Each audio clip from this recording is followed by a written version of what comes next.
pagliyab sa ilang bahagi ng Metro Manila at probinsya.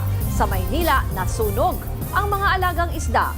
Yan at iba pa sa Express Report ni Nina Ong Pauco.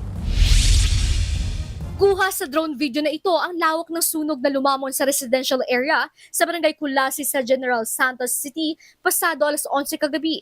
Tumagal lang hanggang 4 na oras sa bago ito tuluyang naapula. Tumambad ang mga naabong bahay at mga gamit. May ilang residente nag-iikot para tignan kung may maisasalba pa.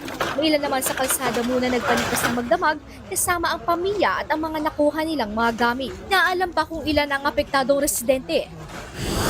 Sa Maynila, isang residential building naman sa San Nicolas ang nasunog. Sumiklab ang apoy sa ikatlong palapag mag-aalas 4 ng madaling araw. Agad naman itong naapula makalipas ang higit kalahating oras.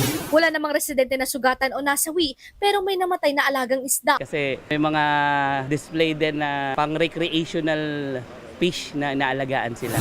Ang initial info po kasi, yung lugar merong bilyaran, at the same time ginagawang tambayan daw na pinaparentahan. Yun.